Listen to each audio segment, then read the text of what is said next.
Countdown. New Year's Eve. The air was icy, the sky inky black, save for the occasional burst of fireworks on the horizon. Everyone I knew was out partying, but I wasn't in the mood for crowds or noise. I wanted something quieter, something different. That's why I agreed to house sit for my cousin Michelle in her remote, old Victorian home on the outskirts of town. It was supposed to be easy. Feed her cat, water her plants, and relax. I didn't mind the isolation. In fact, I welcomed it. But as the hours ticked closer to midnight, the house began to feel wrong. Michelle's house was one of those places that seemed alive. It creaked and groaned as if settling deeper into the earth with every passing second. The walls were adorned with old, faded family portraits, their eyes following me wherever I went. The cat, an aloof tabby named Oliver, was nowhere to be found, though I'd seen him earlier, slinking around the hallway. By 10 p.m., the wind outside had picked up, howling against the windows. I curled up on the couch with a blanket, flipping through channels on the ancient TV.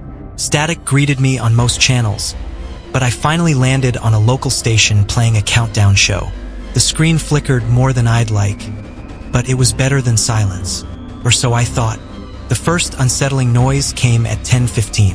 It was a soft knock, barely audible over the wind. I paused, turning the volume down. The knock came again, this time louder, more insistent. I approached the front door, my heart thudding in my chest. "Hello," I called out, my voice trembling slightly. No answer. I hesitated before unlocking the door and peeking out. The porch was empty, the snow untouched. The wind whipped around me, stinging my cheeks, but there was no one there. Closing the door, I locked it tight and checked the windows. Everything was secure. Maybe the wind had knocked something against the house, I thought, trying to calm my nerves. But deep down, I wasn't convinced. By 11 p.m., the atmosphere in the house had shifted. The air felt heavier, colder. The fireplace, which had been roaring earlier, now barely emitted heat, despite the flames licking hungrily at the logs. I heard a creak from upstairs. "Oliver," I called, hoping it was just the cat. Silence. Gripping the flashlight from the coffee table, I made my way up the staircase, each step groaning under my weight. The hallway stretched before me, dimly lit by the flickering sconces on the walls. At the end of the hall was Michelle's room, the door slightly ajar. As I approached, I noticed something odd. The air smelled faintly of sulfur. My skin prickled. "Oliver," I whispered again, pushing the door open. The room was empty. The window was wide open, curtains billowing in the icy wind. Snow had begun to collect on the windowsill. I hurried to close it, latching it tight. When I turned back around, the door slammed shut behind me. My scream caught in my throat as I fumbled with the doorknob. It wouldn't budge. Panic set in as I pounded on the door, shouting, "Who's there? Let me out." Then I heard it, a low, guttural whisper coming from behind me. "Time's running out." I spun around, the flashlight beam cutting through the darkness. There was no one there. The room was empty, but the voice lingered, echoing in my ears. The doorknob turned easily now, and I stumbled back into the hallway, heart racing. I didn't go back downstairs. Instead, I grabbed my phone and tried to call someone. Anyone. But the screen was frozen, unresponsive. The house's old grandfather clock chimed 11:30. Back in the living room, the TV was off. I didn't remember turning it off. The only sound was the wind outside and the faint ticking of the clock. I sat on the couch, pulling the blanket tight around me, and waited for midnight. At 11:45, the whispers began again. They seemed to come from the walls, the ceiling, even the floor beneath my feet. "Time's running out. Not much longer. You shouldn't have stayed." I pressed my hands over my ears, but it didn't help. The whispers grew louder, overlapping, becoming a cacophony of voices. Then the lights went out. The only light came from the dim embers in the fireplace. My flashlight flickered weakly as I shone it around the room. The shadows seemed to move, twisting and stretching toward me. A loud bang came from the kitchen. I jumped to my feet, clutching the flashlight like a weapon. The door to the kitchen was ajar, swinging slowly as if beckoning me. "Hello," I called, my voice barely above a whisper. No answer. I stepped into the kitchen, the flashlight casting long, trembling beams of light. The cabinets were all open, their contents spilled onto the floor. The back door, which I had locked earlier, now stood wide open, snow blowing in. And there, in the snow, were footprints. They weren't human. The prints were elongated, clawed, and they led from the door to the center of the kitchen, where they stopped abruptly. "Who's there?" I demanded, my voice shaking. The room grew colder, the air thick with the scent of sulfur. The whispers returned, louder this time, coming from all around me. "Time's up." The clock struck midnight. The house erupted into chaos. The walls seemed to breathe, pulsing with a life of their own.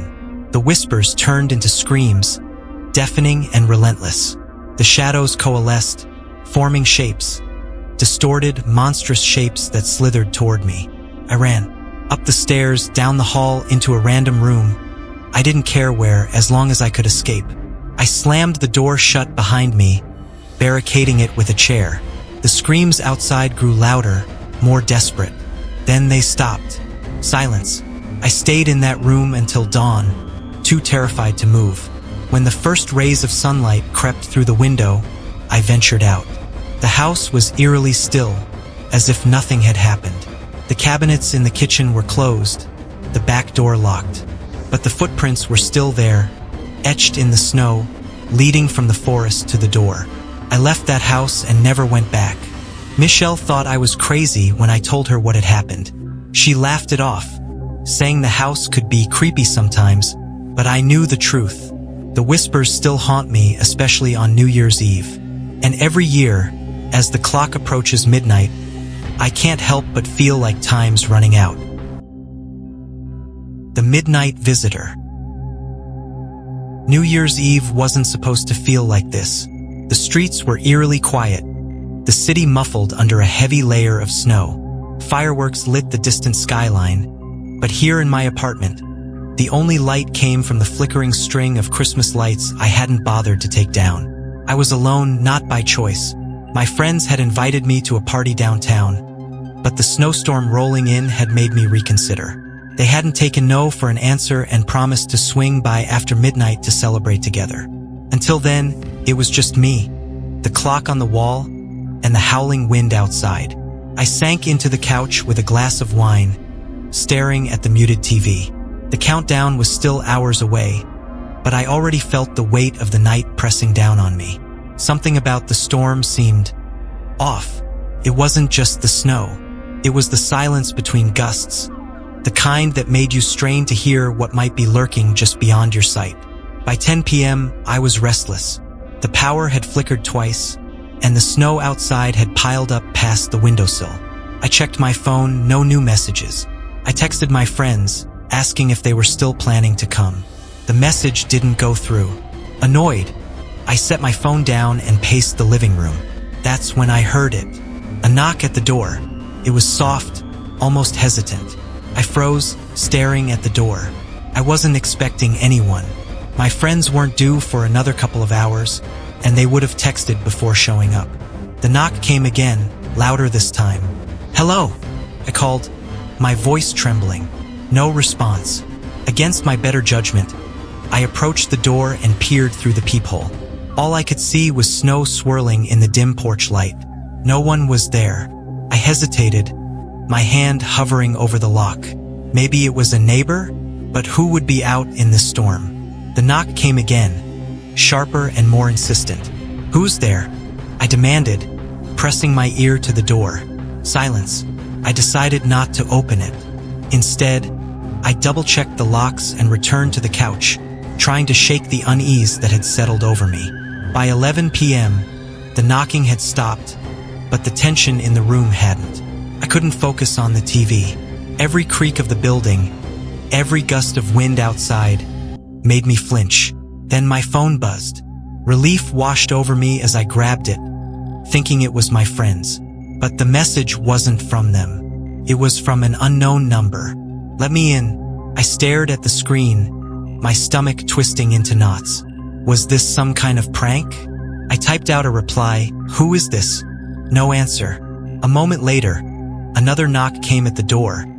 Louder this time, almost a pounding. I crept to the door again, heart hammering in my chest. This time, I didn't bother with the peephole. "Who are you? What do you want?" I shouted, trying to sound braver than I felt. The knocking stopped. For a long moment, there was nothing but the sound of my own breathing. Then, from the other side of the door, a voice replied, low, raspy, and chillingly calm. "Midnight is almost here." My blood ran cold. I stumbled back from the door, my mind racing. I grabbed my phone and dialed 911, but the call wouldn't connect. The storm must have knocked out the cell towers. I checked the time, 11:30 p.m., half an hour until midnight. The lights flickered again, then went out completely. The apartment was plunged into darkness, save for the faint glow of the snow outside. I fumbled for a flashlight in the kitchen drawer, my hands shaking. When I turned it on, the beam landed on something that made my heart stop. Footprints.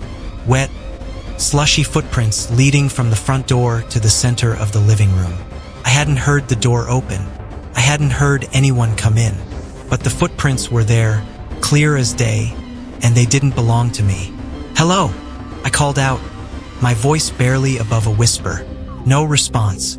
The air in the apartment felt heavy, oppressive. I shone the flashlight around the room, but nothing seemed out of place. The footprints ended abruptly, as if whoever or whatever had made them had simply vanished. I retreated to the bedroom, locking the door behind me. My mind raced with every possible explanation. Maybe it was my friends playing a cruel joke. Maybe I was imagining things. The phone buzzed again. "It's almost time." I dropped the phone, my hands trembling. Outside the bedroom, I heard the floorboards creak. Slow, deliberate footsteps. They weren't mine. I pressed myself against the door, listening as the footsteps grew closer. They stopped just outside. Then came the knocking. Soft at first, then louder, more frantic. The doorknob rattled, and I backed away, clutching the flashlight like a weapon. "Leave me alone," I shouted. The knocking stopped. For a moment, I thought it was over. Then, in the silence, I heard it. A faint, raspy whisper from the other side of the door. "Midnight is here." The clock in the living room began to chime. 12 slow, echoing strikes. On the final chime, the door burst open. The flashlight flickered and died, leaving me in darkness. And then I saw it.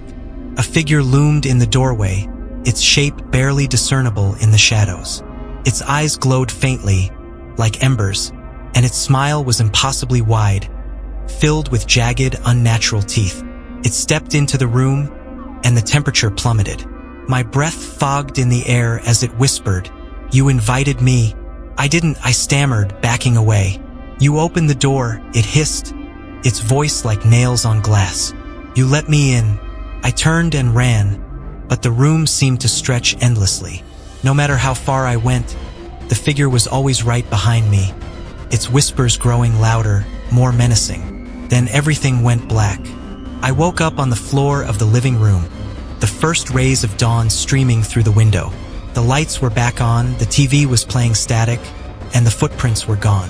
For a moment, I thought it had all been a nightmare. Then I saw my phone on the floor. The screen cracked. A single message was displayed. "Until next year," and I knew it wasn't over. The last countdown.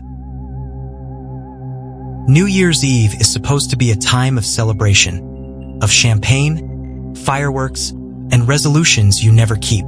But this year, I didn't feel like celebrating. My girlfriend, Emily, had just dumped me, and my closest friends were too busy with their own plans to notice my half-hearted texts. I wasn't up for parties or packed bars. Instead, I decided to spend the night alone in the countryside. A friend of mine, Matt, owned a small cabin in the woods, and he was out of town. He'd said I could use it whenever I wanted.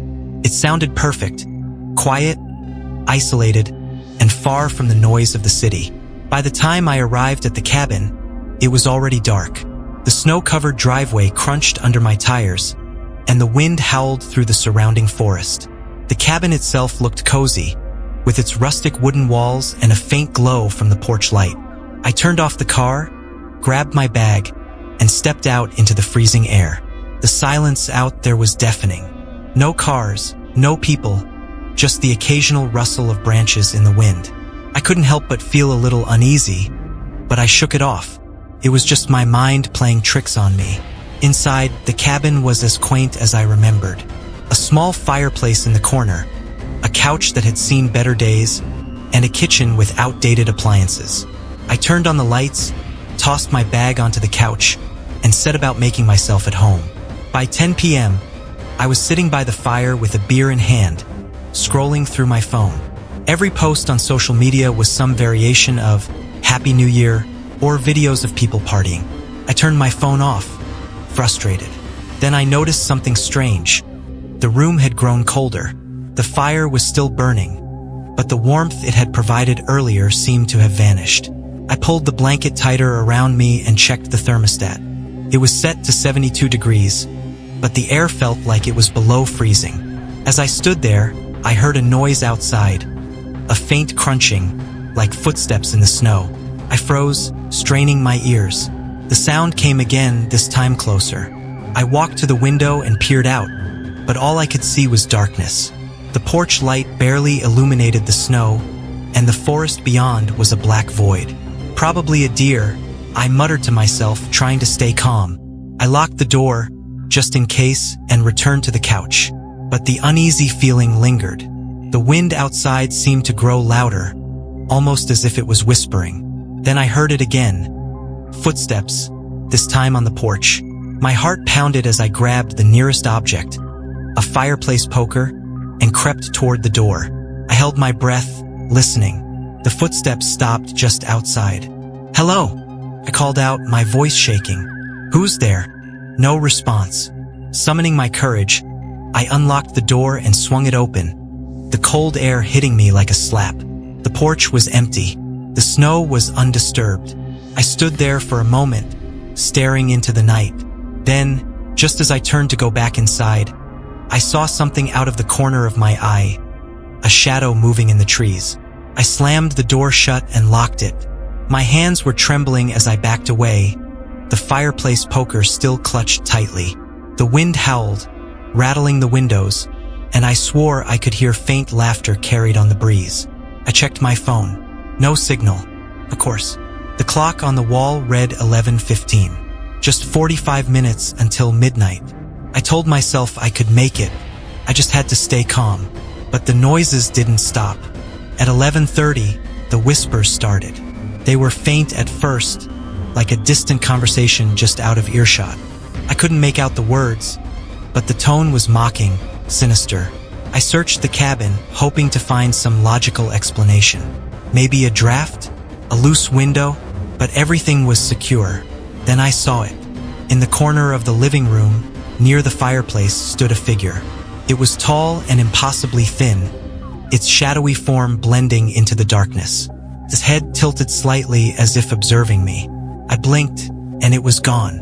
I wanted to run, but where would I go? The woods were pitch black, and the thought of being out there, alone, was even more terrifying than staying in the cabin. The clock ticked closer to midnight. At 11:45, the whispers grew louder, overlapping, filling the room. They were coming from everywhere and nowhere at once. "Come outside," one voice said, soft and childlike. "Join us," another hissed, deep and guttural. I covered my ears, but it didn't help. The voices were inside my head now, echoing, taunting. The lights flickered, then went out completely. The fire died, plunging the cabin into darkness. I fumbled for my flashlight, but when I turned it on, the beam barely pierced the blackness. It was as if the darkness was alive, swallowing the light. The clock chimed midnight. The voices stopped. For a moment there was silence. Then the laughter began. It was loud and unnatural, a chorus of voices that seemed to come from all around me. The shadows in the room began to move, twisting and contorting into grotesque shapes. I backed into a corner, clutching the fireplace poker like it was a lifeline. "Why are you doing this?" I shouted, my voice cracking.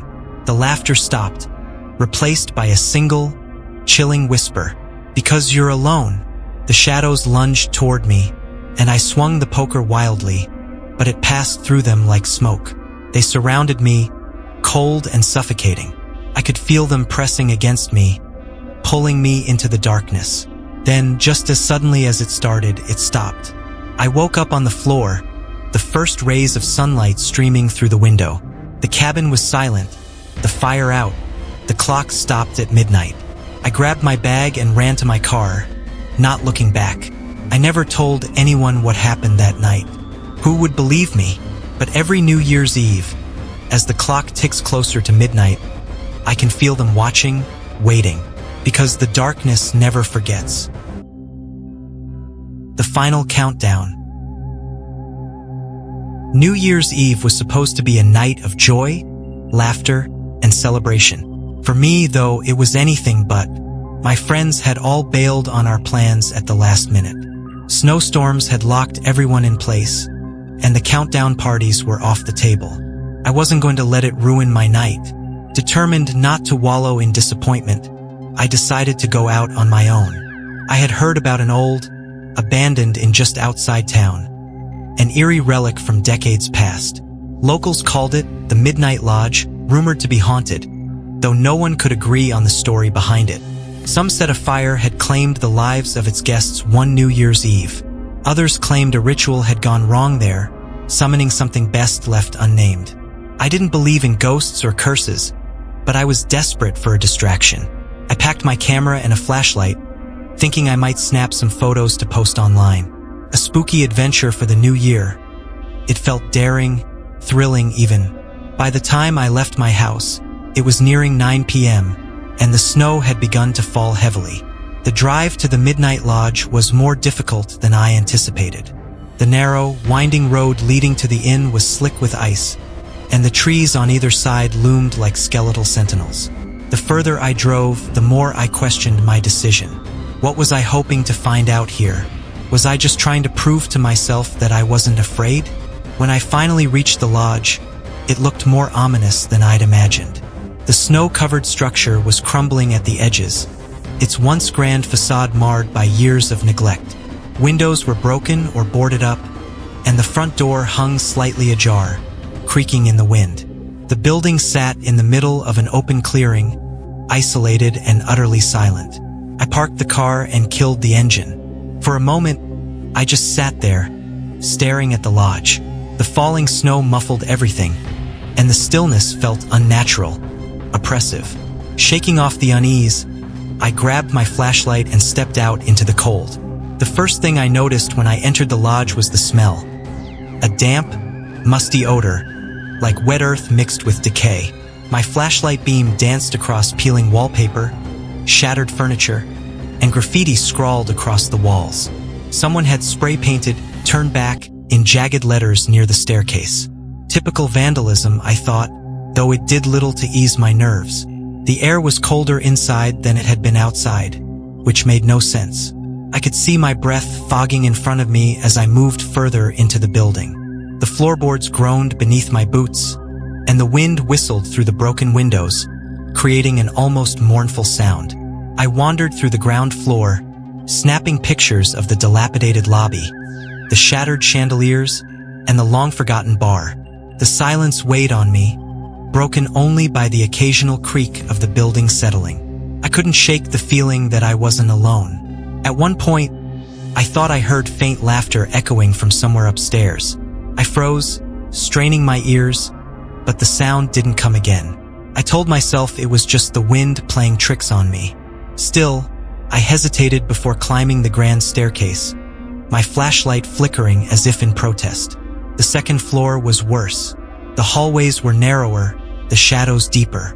Most of the doors to the guest rooms were closed, but a few hung open, revealing bare, rotting mattresses and warped wooden floors.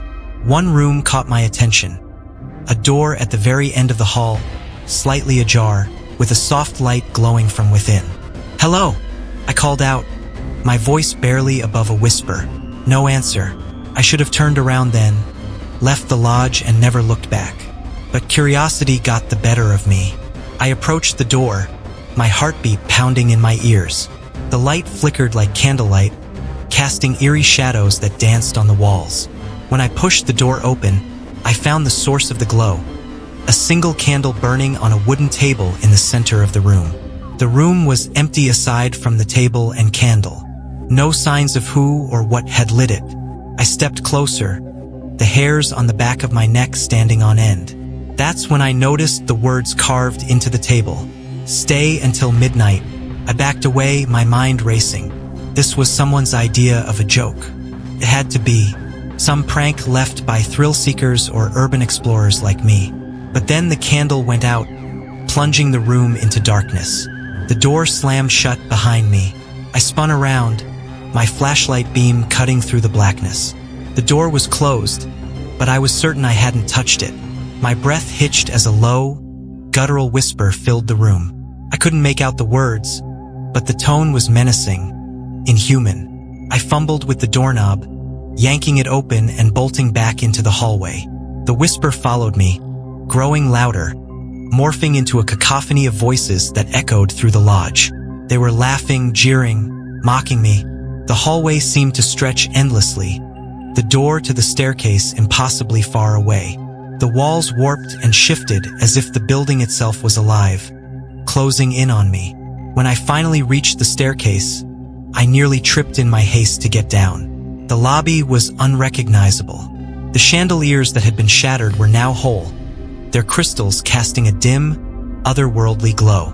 The graffiti was gone, replaced by ornate wallpaper that pulsed and writhed like it was breathing. And then I saw them, figures emerging from the shadows. They were dressed in formal attire, their faces pale and blurred, as if they didn't fully belong to this world. They moved silently, their empty eyes fixed on me. I ran for the door, but it wouldn't budge. The figures closed in, their whispers filling my head with fragments of words. Join us, stay forever, midnight is near. The clock above the fireplace began to chime, counting down to the new year. 10, 9. Their hands reached for me, cold and clammy. 8, 7. I screamed, swinging my flashlight wildly, but it passed through them as if they were made of smoke. 6, 5. The room spun, the walls dissolving into darkness. 4, 3. I felt myself being pulled, dragged into the void. 2, 1. When I woke up, I was lying in the snow outside the lodge. The building was dark and silent, just as it had been when I arrived. My car was still parked where I'd left it, untouched. I drove home in a daze, my mind unable to process what had happened. That night, as the clock struck midnight, I heard the voices again. Faint, distant, but unmistakable. They were laughing, and I knew they would come for me again.